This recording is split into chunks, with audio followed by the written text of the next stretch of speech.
Hello and welcome. Today we're going to be talking about economics and race. We've discussed this topic throughout the entire class because we talk about how the origin of race is Europeans stratifying or dividing society into social classes and then coming up with racial categories to further dictate which groups of people were allowed to be in the upper classes and which people were stuck in the lower classes. Race was also created for social dominance, so Europeans could dominate the elite tiers in religious institutions, for example, government, etc. So again, a huge core of studying race and ethnicity is understanding the association between race and economics, race and the market. We live in a capitalist society. In a capitalist society, the goal of capitalists is to divide society into rich and poor, the bourgeoisie and the proletariat, and then the bourgeoisie tries to consolidate capital into the hands of the few by removing competition. Again, women were already removed from competition by creating racial categories and ethnic group categories.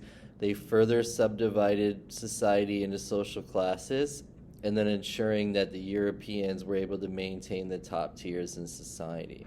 So again, a lot of the social construction of race has to do with economic power and domination of European males.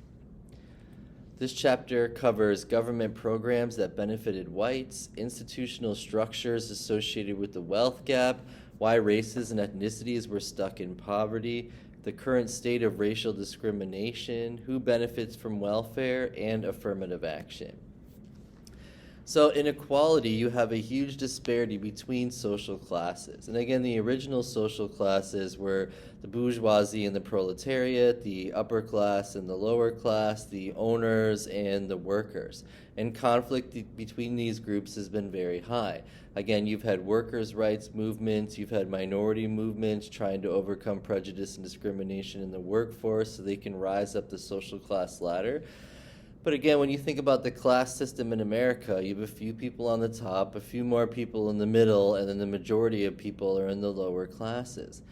And so race, again, was created so you have a very clear-cut line as to who's allowed to be in what social class. Therefore, if you weren't of European ancestry, you weren't allowed to have an elite social position.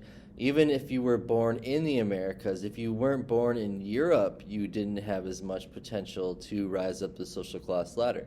That's why the Revolutionary War happened in America and the Latin American Wars of Independence in South America, because Europeans that were born in Europe were ruling over European descendants that were born in America, and the European descendants that living in America and born in America didn't want to be ruled by a bourgeoisie upper class that was, ruling from afar, and they were taking advantage of the people and making money off their labor, for example. So we had revolutionary wars, and what happened was that Thomas Jeffersons and the Bolivars of the world, the European ancestors born in the America, the property owners, took over the country. Again, when they wrote the Constitution, they did not include women in there. Women were still considered citizens or property of their husbands and fathers up until women's suffrage movement and getting the right to vote. And then non-European racial categories or races and ethnic categories or ethnicities were then also stuck in the lower classes. So Europeans created race so that they could dominate the elite social positions and then create a lower class working force, or a working class essentially. So poverty is highly racialized because if you were non-white, you were not granted access to rise up the social class ladder. Therefore, all non-whites and subjugated ethnicities and other minority groups were stuck in poverty because they weren't allowed to rise up the social class ladder. And again, when you think about the math equation, they weren't allowed to get an education, to get the job prestige, to get the wealth, to get access. Therefore, whites gained privilege because they had more life chances than non-whites, because that's not to say that whites weren't stuck in poverty. Again, there's still more whites in poverty than any other race in America at this moment. But if you had the light-colored skin, the European ancestor, at least you had a chance to compete if you were a light-skinned male, okay? So during the age of colonialism, Europe implemented their social systems and put themselves in the elite position and maintained that position through guns, germs, and steel. Good book. But how did Europe take over the world? How did Europeans dominate every country in the world essentially through the age of colonialism? And again, they went in there with their guns and they imposed it. Okay, so this idea of manifest destiny in the United States, of land grabbing, of the expansion westward, taking over Native American lands, breaking treaties, using war, using smallpox and disease to wipe out and decimate entire cultures, imposing in cultural imperialism on people that were already living in the Americas. They didn't call it the Americas at the time either. Again, this idea of Europeans coming over and land grabbing and imposing themselves in the elite social positions as the property owners, that's how Europeans gain power, okay? So again, many groups in the Americas have been subjugated. The book talks about Japanese internment. The book talks about how whites benefit from programs and other groups did not benefit from programs like the New Deal, Social Security, the GI Bill. Again, the book talks about how regions were putting in control of those budgets. And so those regions were, using that money from the New Deal and Social Security and GI to benefit the whites, but they weren't distributing that to the non-white communities, which again further just subjugated them into poverty. You had the deindustrialization of the North and East. As companies started to move to China and labor became too expensive in the North and the East, the steel mills all closed down, the factories all closed down. And what ended up happening was the inner cities became sort of dangerous places because you had high levels of poverty, because during white flight, when they integrated the schools and the whites did not want to go to school with non-whites, the ones that could afford it moved out to the suburbs and built nice suburbs and put nice school systems out in the suburbs. And what was left in the city was a high rates of poverty. And where there's high rates of poverty, there's high rates of crime and drug use and other risk factors involved. And so the inner cities, and if you guys study urbanization and the trends, are very interesting. Between the 60s and the 90s, it becomes incredibly dangerous by the 90s. Crime was twice as high in the 1990s than it is in modern times. And again, this is because you had high concentration of poverty. And so again, if you put all the races and ethnicities into the lower class and stick them in poverty, are they able to get out of the poverty-stricken areas and be able to go to the nice places with the good school systems, okay? So again, these are all these mechanisms by which whites suppressed non-whites and then forced them into poverty, did not give them access, and once you're stuck in poverty, it's very hard to get out of poverty. It's not easy. We have social mobility in the United States, but generally, whatever social class you're born into, people tend to stay in that social class, which is a sad reality of life. Because that means that not every kid has a fair chance depending upon their region or their neighborhood, things along those lines. But now you're seeing a little bit of a different shift. You're seeing people moving back into the cities and the city property values going up. And what you're seeing is the small towns surrounding the properties are the ones getting hit the hardest now, because the factories and jobs that once maintained those small towns, again, have all moved to different countries. And so how many jobs are really left in the small towns? And so those that don't commute to the cities to get the more high-paying jobs are often subjective to the low incomes of the small towns, such as we are in Ohio, where the income might only be $25,000 a year for a person, and that's very hard to be able to feed a family on. And then whites gained more power in the 1980s when we cut a lot of tax breaks for the rich, and this enabled further consolidation of European ancestors, white males, to be able to gain power in the United States. And so what you're seeing is a huge shrinking of the middle class going on currently. So when it comes to income and wealth, class reproduction is what I was discussing earlier. When the class you're stuck in or born into, it's often hard to break out of that class. Think about it. How hard is it to rise up the social class ladder? If you're really poor and you're trying to go to college, you probably have to work a job or two just to be able to survive and pay for your own college and pay for your food and rent and things like that. Whereas somebody who's a little bit more advantaged going to a university that doesn't have to get a job and their parents are paying for their housing and things along those lines, who has more, which one is it easier for? And, a lot of psychological factors go into going to college and things along those lines. But again, university students graduate twice as much as a community college student. And why is that? And a lot of that has to do with parents' socioeconomic status. So your book breaks this down into income and wealth by race to show you that disparities still exist and to account for why an African American makes a third less money than a white person. You have to really, again, look at hundreds of years of history and subjugation and putting people into power and the class reproduction and whites maintaining power. Now, at first, when you look at the Asian number of 81,000, you have to ask questions like, why is that higher than whites? And again, it's the math equation. Asians tend to have higher education levels, therefore those education levels can get them better job prestige. But for hundreds of years in American history, Asians have been subjugated, tons of prejudice against Asians, huge discrimination against Asians. Their citizenship was removed completely in the 1880s with the passage of the Chinese Exclusion Act.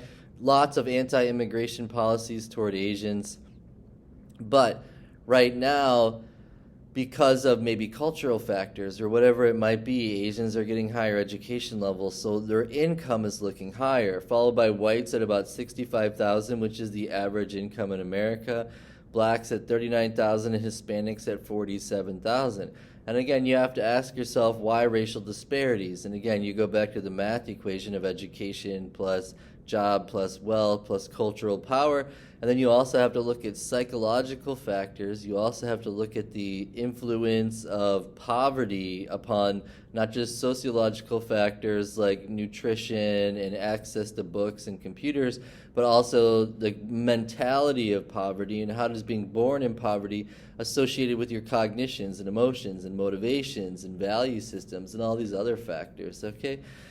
So again, we live in a hierarchically stratified class system, and you can still see the remnants of European colonialism in the pay rates, okay?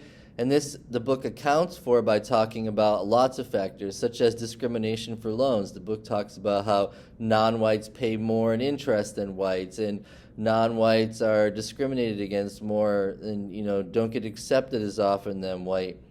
You can talk about how getting access to jobs. The book talks about how a white male compared to a black male, a white male gets the callback for a job 3 times more than a black male. Even when you account for felonies, it matches up the same exact way.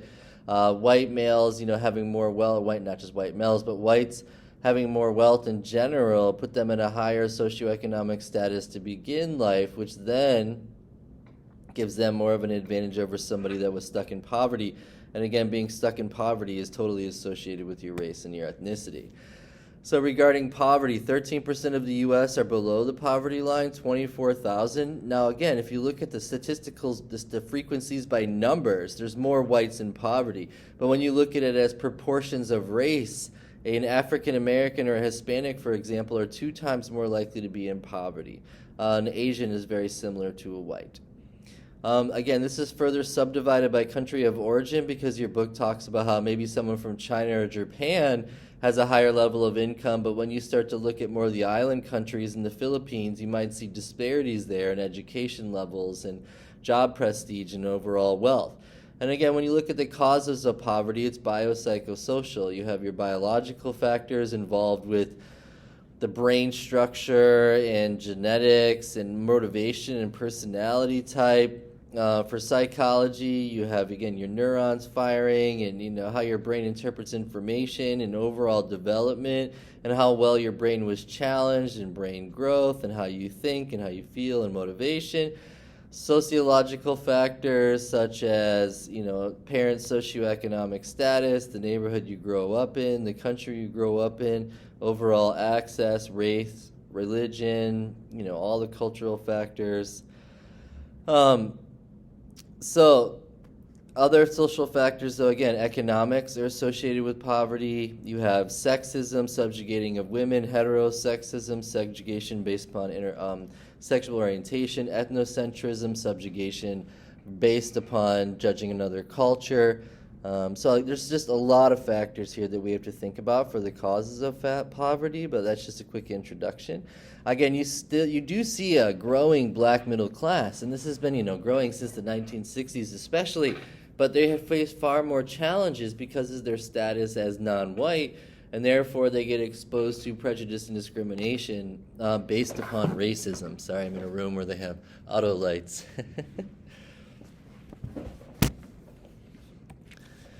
Again, Native Americans have incredibly high rates of poverty, unemployment, and risk factors. And again, the origin of this goes back to the subjugation of Native Americans onto reservations, the reservations being on very poor land, unable to farm, the imposition of a European cultural way of life and the expectations that Native Americans acclimate themselves to this. You do have some financial benefits to living on reservations. They've been able to bank on some of the tourism and industry, such as golf courses, casinos, hunting, and fishing, but that is not compensated for the loss of an entire way of life. And so again, Native Americans tend to have the highest rates of all the risk factors. Native Americans are dependent upon government assistance. The United States tried to take away government assistance from Native Americans, and it made things so much worse. That they had to put it back into play, okay? Immigrants have also faced incredible trials and tribulations due to ethnocentrism, the judging of cultures. We've had various anti-immigration policies that were extended toward Asians and Latin Americans and Eastern Europeans and the Irish. It's taken generations of immigrants to be able to accumulate wealth. Again, it's very hard for the first, second generation starts to get ahead. By the third generation, you're starting to see some benefits. That's kind of how the Irish were able to acclimate themselves in the United States. At first, it was very hard. Working class, working in the factories, subjugated during the Industrial Revolution. But over time, they were able to become politicians and police officers and with some population and gain some majority, they were able to improve their overall life chances. And then we go back to the idea of when did Irish become white, when the British thought the Irish were an inferior race. Some interesting stuff to look into. Again, the immigrant experience itself is a powerful phenomena. Right now I've been looking at the travels go from somebody trying to migrate from Africa through Latin America into Mexico and the United States, and it's a very tough experience. And it's amazing how much terrible things they face on the way. But again, immigrants generally come over and fill the void of a lower class workforce. For example, Chinese were brought and invited here to come build and help. And, but then all of a sudden, anti-Chinese policies came about as white people became prejudicial toward Asians. The racial order in the United States was historically white on top, and then that was then further subdivided based upon how white you are. The idea of the WASP, the white Anglo-Saxon Protestants. Again, America was conquered by Britain, and Britain is a white Anglo-Saxon Protestant country. The culture of America is white Anglo-Saxon Protestant culture initially. Again, it's incredibly diverse and multicultural now, but the dominant culture in America was the culture of Britain, which is why anybody in America can go to Britain and get along just fine because everything pretty much matches, including the language, okay?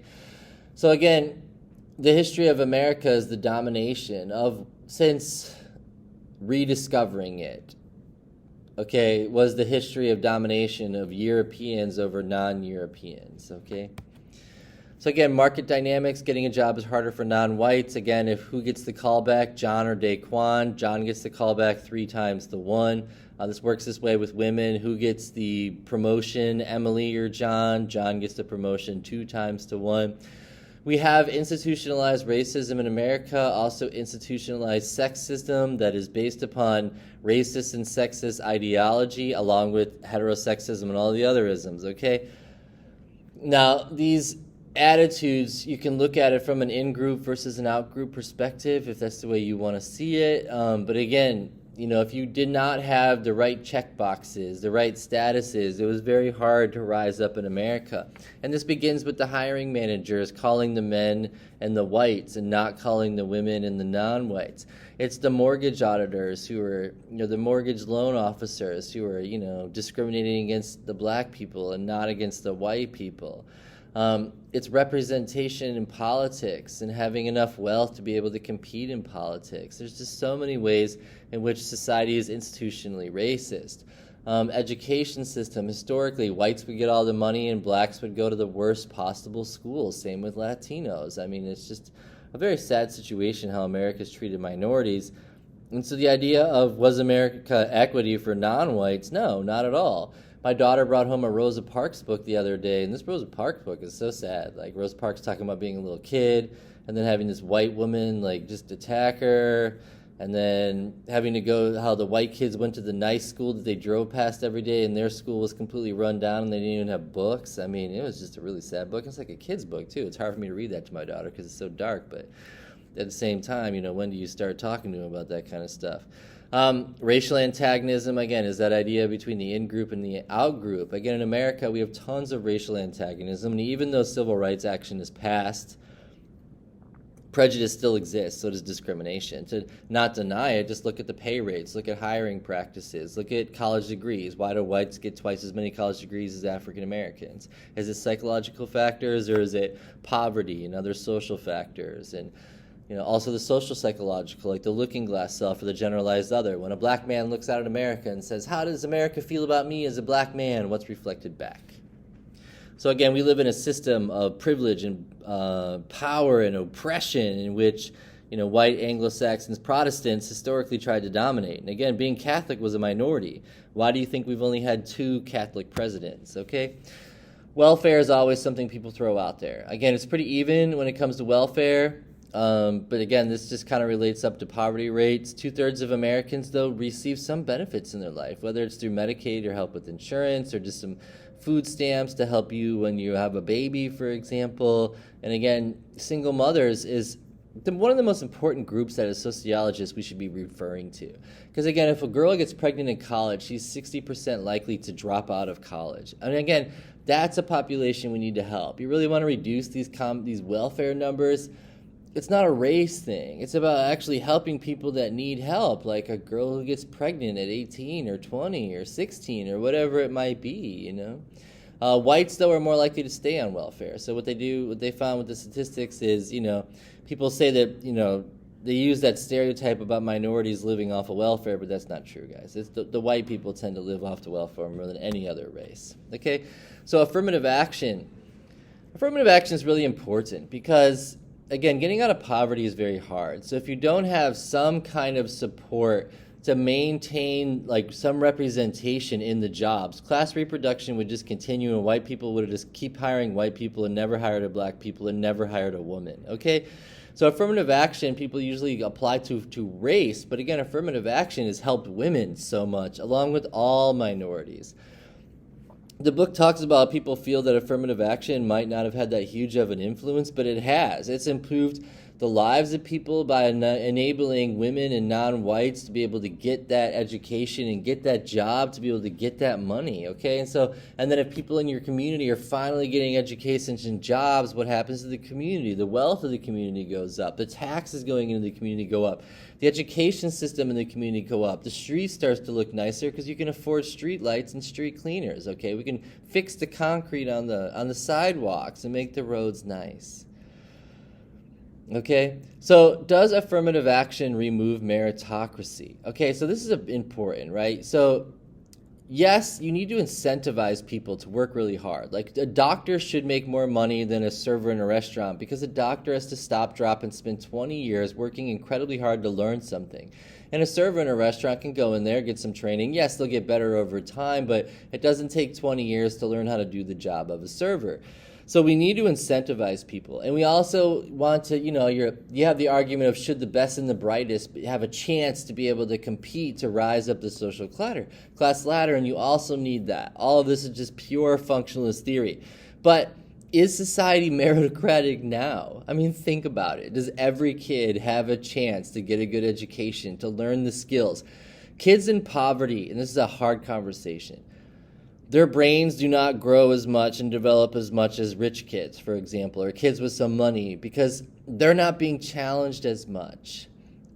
You want to become a rocket scientist, it's more than natural development. It's not just going out and just being a human. It's like you have to sit down and work and cram. That's how you become a rocket scientist. Okay, so no. Not every kid has that chance because they probably don't even have the skills going in all the time to even be able to have what it takes to write a really good paper and being able to get through college, And so it's the people that have money with higher socioeconomic statuses that put their kids in the good schools, that have that social network to get their kids good jobs. They're the ones who are the only ones who have the chance to really rise up the social class ladder. America is not a fair place, okay? Presidents don't come from local community colleges. Presidents come from rich families, okay, that went to Ivy League elite schools, and it's usually Harvard, Yale, or Brown, okay? So no, America's not meritocratic. Not everybody has a chance to rise up the social class ladder. White males historically had the best chance to rise up the social class ladder, but not necessarily poor whites. And that's why you can say all white people have access to privilege, but it doesn't mean they have privilege, okay? Getting privilege is more than just your skin color. It's also about socioeconomic status, that wealth and the power, okay? So most people think whites and blacks are equally well off, and the real question is, are they? And again, because of subjugation into poverty for hundreds of years, that had a huge effect when it comes to overall, okay? The last thing we need to talk about, I feel like I missed a slide.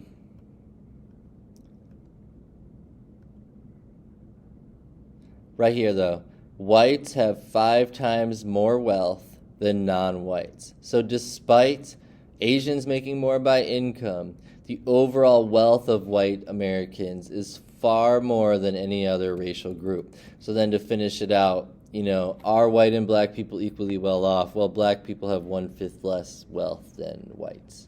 Okay? So things to think about. Thank you so much.